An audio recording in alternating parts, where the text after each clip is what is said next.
जी, जैसा कि हम पढ़ रहे हैं कॉग्निटिव डेवलपमेंट की जो स्टेजेस हैं, आज हम पिछले हमने वीडियो में देखी थी जो फर्स्ट स्टेज थी, आज हम देखेंगे सेकंड स्टेज।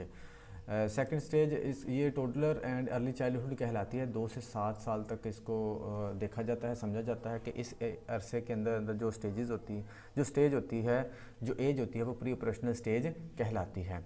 इसका भी मैंने एक एब्रीविएशन इसकी तैयार की है, वो है प्रेस CCA। इसको आप इस तरह से पढ़ सकते हैं, प्रेस, उसके बाद CCA लहदा पढ़ सकते हैं। प्रेस याद कर लिए तो CCA ऑटोमेटिकली आपको याद हो जाएगा। P से प्री ऑपरेशनल, R से रिवर्सिबल थिंकिंग, E से एगोसेंट्रिज्म, S से सेमियोटिक फंक्शन, C से कंजर्वेशन और C से सेंट्रेशन, उसके बाद है एनिमिज्म।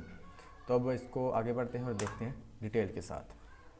प्री ऑपरेशनल स्टेज यहाँ पर CCA लगाना था, चले खैर वो पीछे मैंने बता दिया है। Pre operational stage, the stage before a child master logical mental operations.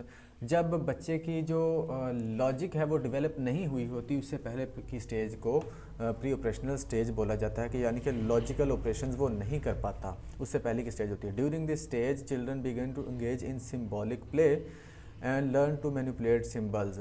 वो सिम्बॉलिकली इस स्टेज में परफॉर्म कर रहा होता है, यानी कि इशारों के साथ वो ऐसा समझ रहा होता है जैसे रियल में लोग करते हैं, वो इशारों के साथ, साइंस के साथ, सिंबल्स के साथ इस तरह से कर रहा होता है। जैसे मिसाल के तौर पर, इसको आगे भी हम जाके पढ़ेंगे, कि अगर उसने किसी को घोड़े पे बैठे देखा है तो वो भी किसी चीज़ के ऊपर बैठ के घोड़े पे बैठे हुए आदमी की तरह, इंसान की तरह ही एक्ट करने की कोशिश करता है। लैंग्वेज एंड मेमोरी डेवलपमेंट, इसके अंदर इसकी लैंग्वेज डेवलपमेंट होती है और मेमोरी डेवलपमेंट भी हो रही होती है।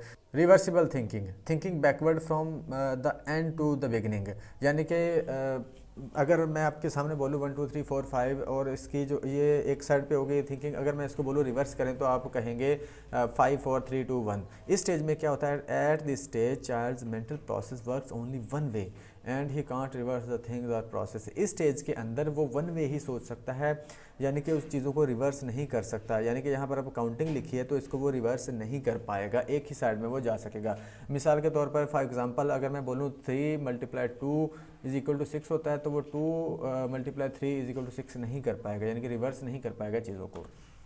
उसके बाद egocentrism, assuming that others experience the world the way you do. वो समझता है कि जिस तरह से मैं चीज़ों को देखता हूँ, मैं समझता हूँ, जब मुझे इफ़ेक्ट करती हैं इसी तरह से सबको करती हैं। यानी अगर वो बिल्ली से डरता है तो वो समझेगा कि सभी लोग बिल्ली से डरते हैं, चाहे कोई बड़ा है चाहे कोई छोटा है, सभी लोग डरते हैं। यानी कि इस तरह से वो वर्ल्ड को देखता है। Inability to understand the another person's view और ओपिनियन में be different than their own. इसमें वो इस काबिल नहीं होता कि ये समझ सके कि यार मेरे के लोग मुझसे मुख्तलिफ भी सोच सकते हैं, जो मेरे ख्यालात हैं, जो इस तरह से मैं दुनिया को देखता हूँ इस तरह से लोग नहीं देखते। इस चीज़ को वो समझ नहीं पाता इस स्टेज के अंदर। It does not mean selfish, यानी कि इस स्टेज का मतलब, ईगोसेंट्रिज्म का मतलब ये नहीं होता कि वो सेल्फिश है, यानी कि हर चीज़ वो अपने खुद को मरकज़ बना के, सेंटर बना के सोच रहा होता है कि हर चीज़ मेरे ही आसपास घूमती है। इसका ये मतलब नहीं होता कि वो सेल्फिश है। If a little girl at this stage is afraid of dogs she may assume that all have this fair. जैसे मैंने पहले बताया कि अगर एक छोटी लड़की डॉग से डरती है और उसको फेयर है डॉग का, तो वो ये समझेगी कि सबको ही फेयर ऑफ डॉग है। सेमियोटिक फंक्शंस, यहाँ पर the ability to use symbols, language, pictures, signs और जेस्चर्स टू रिप्रेजेंट एक्शंस और ऑब्जेक्ट मेंटली। वो मेंटली चीज़ों को पिक्चर, साइंस और जेस्चर्स के थ्रू शो कर रहा होता है, यानी कि मैं सोच कर इसी तरह से एक्ट कर रहा होता है। यानी कि अगर उसने किसी को घोड़े पर बैठे हुए देखा, जैसे ये पिक्चर में दिखाया गया है, तो वो झाड़ू उठा लेगा, झाड़ू के ऊपर उसी तरह से एक्ट करने की कोशिश करता है जैसे वो भी घोड़े के ऊपर बैठा हुआ है। वो इस झाड़ू को घोड़ा समझ लेता है, हॉर्स समझ लेता है। He think broom is a horse, वो समझ लेता है कि ये हॉर्स है। And pretend that he is riding the horse by his action, वो अपने एक्शन से ये शो करता है कि वो भी राइडिंग कर रहा है हॉर्स के ऊपर। कंजर्वेशन, लॉजिकल थिंकिंग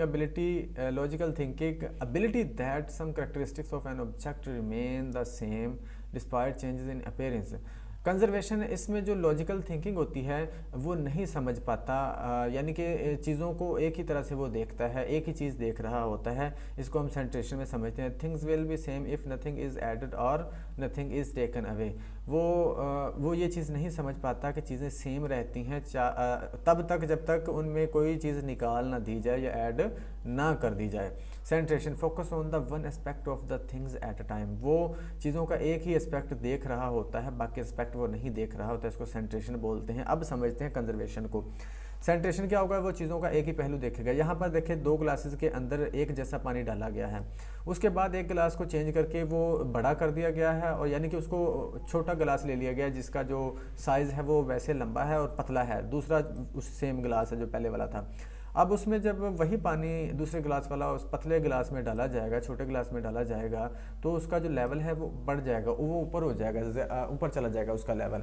अब जब बच्चे से पूछा जाएगा कि इन दोनों में से ज़्यादा पानी कौन सा है, तो वो बोलेगा ये वाला पानी ज़्यादा है क्योंकि इसका लेवल ऊपर है। इसी तरह से इसमें एक ज़्यादा चौड़े गिलास में डाल दी जाए तो वो लेवल नीचे चला जाएगा। इसमें वो बोलेगा कि इस गिलास का सेंटर वाले का जो है लेवल, सेंटर वाले का जो पानी है वो ज़्यादा है। ये कंजर्वेशन है कि वो इस चीज़ को समझ नहीं पाता कि साइज़ भी मैटर करता है। अगर कोई चीज़ साइज़ के एतबार से छोटी है तो उसमें लेवल ज़्यादा हो जाएगा, वो चीज़ ये नहीं समझ पाता, यानी कि वो एक ही पहलू देख रहा होता है।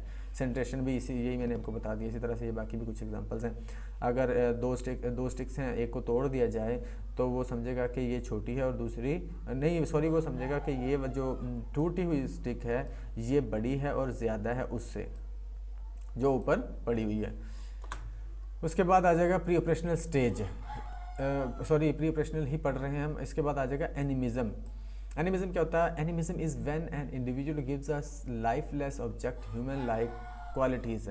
ये वो वो कैफियत है, वो स्टेज होती है जिसमें बच्चा बेजान चीज़ों को भी जानदार चीज़ों की तरह समझना शुरू कर देता है। And individually usually believes that this subject has human emotions, thoughts and intentions. आपने देखा होगा छोटे बच्चे, गुड़ी अगर लड़की है तो वो गुड़िया के साथ खेल रही होगी, अगर वो लड़का है तो वो उसके साथ डॉग के साथ, पपेट के साथ खेल रहा होगा। जैसे इसको आप पिक्चर में भी देख सकते हैं कि एक बच्ची है, भालू है, इसको पिला रही है वो दूध, वो ये समझ रही है कि ये पी लेगा। इसी तरह से दूसरी साइड पे बच्चा है, अपनी जो फ्रस्ट्रेशन है इस पर निकाल रहा है, जो एक बेजान खिलौना है। इसमें ये समझ लेते हैं कि जो बेजान चीज़ें हैं उनमें भी जान होती है, उनमें भी इमोशंस होते हैं। इसके एक और एग्जांपल लेते हैं। अगर बच्चा फर्श पर गिर गया है तो वालदा आती है और देखती है बच्चा गिरा हुआ है और रो रहा है।